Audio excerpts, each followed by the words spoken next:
Ce que j'essaie de vous dire, c'est que la vacance, il faut la commencer à 25 ans. Ça serait bien aussi, oui, effectivement. Et on ne l'accepte déjà pas à 25. Vous comprenez, cette disposition intérieure à la vacance, cette disposition à consentir à l'idée que il ne s'agit pas d'occuper le terrain, il ne s'agit pas de remplir, il ne s'agit pas de mobiliser, il ne s'agit pas d'engager des procédures. Cette disposition également à consentir à ce que il faut mettre en avant le dépowerment et pas l'empowerment. Aujourd'hui, partout on parle de l'empowerment. On a des figures intéressantes en fait chez les vieilles gens, c'est le dépowerment. C'est-à-dire, il en fait de moins en moins, il est plus exploitable.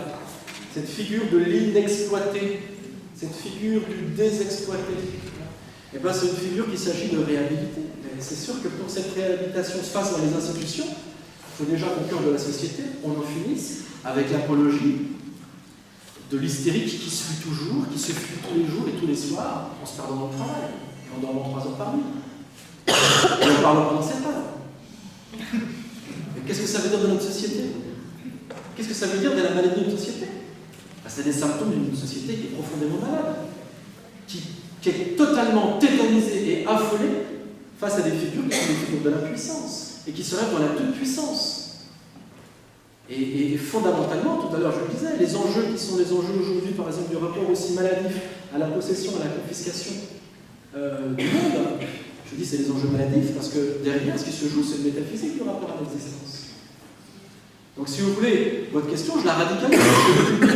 Si vous voulez, moi j'ai pas attendu Daesh pour être radical, si vous voulez, mais si vous voulez, je crois qu'il faut être très radical quand même. Ce qui se joue derrière l'agissant, c'est fondamentalement les valeurs qui sont les soutiens arrière de notre civilisation.